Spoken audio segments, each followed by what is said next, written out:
On the same day the government of India took steps to open up Kashmir, the region was put on lockdown. A curfew has been imposed across the region. Many political leaders, including 3 former chief ministers, are under house arrest, and 500,000 Indian troops were patrolling the streets as the Interior Minister announced an end to Kashmir's special status known as Article 370. I have come here with the full belief that India shouldn't waste even 1 second in abolishing Article 370. The country wants to know why Article 370 has existed for so long. The country wants to know why there was so much corruption within Kashmir all this time. Article 370 came into effect in 1949 in an effort to keep the state autonomous from India. Under the provision, the region was allowed to make its own laws. Non-Kashmiris were prohibited from buying property, and government jobs and academic scholarships were reserved for permanent residents of Kashmir. The government says removing these restrictions will attract investors to the region and unlock its economic potential. But for now, it's asked visitors to leave Kashmir. New Delhi has shut down all communication like mobile phone services, internet and cable TV. Residents say food and other essentials are in short supply, and people there appear divided along religious lines. This is the complete freedom that we got after 1947. Coming generations will remember it for the next 200 years. It was our identity. Kashmir was known for its distinctive identity which it got due to this law. This is injustice.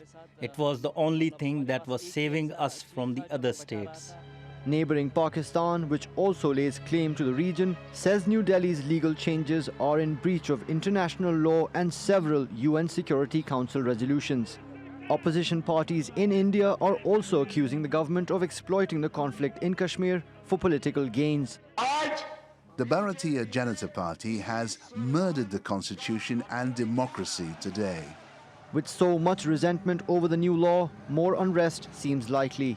And that could mean even more hardships for Kashmiris. Mobin Nasir, TRT World. Let's get more on the situation in Kashmir now with Umer Karim in Ankara. He's a visiting fellow at the Royal United Services Institute. Welcome to Money Talks, Umer. Now, you've been following the situation in Kashmir for many years now. How worried are you by the Modi government's attempt to seize virtually total control of that state? I think this is a very, very worrying development, a very terrible decision from the Indian government, because this is not leaving Kashmiris anywhere. For the first time, there is an abject disappointment within Kashmiris of all strides. The pro-Indian or pro-engagement lobbies within the Indian administered Kashmir, they are left with no political rationale to sell out to the people. Because for the first time, it is very clear that the Indian state is going on its full force to deal with the Kashmir situation. And it's not in any way interested in any sort of political engagement with the Kashmiris. Rather than that, it's actually trying to change the whole demographic of the region of Jammu and Kashmir, and also its definitely the geographical positioning within the Indian state by cutting the region of Ladakh from Jammu and Kashmir and making it a separate union territory. I don't know where this whole thing will finally go. And definitely we will see more instability and tensions in the region. Yes, now the Modi government says the move is aimed to bring more migration into India-administered Kashmir. It also says that it wants to bring more investment into the region and that it will ultimately improve the state's economy. What do you make of those claims? I don't understand what sort of economic development this move will bring when the Indian government has actually imposed a curfew within the whole state.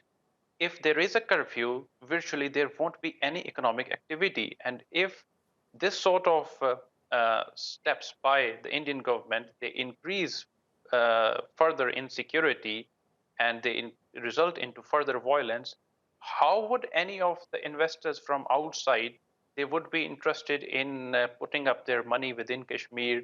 And actually, I see the tourism industry really getting really getting disturbed by this mood. Why would tourists be interested now in moving towards Kashmir with all the issues, the yatra thing, the Hindu yatris face, or that particular dynamic?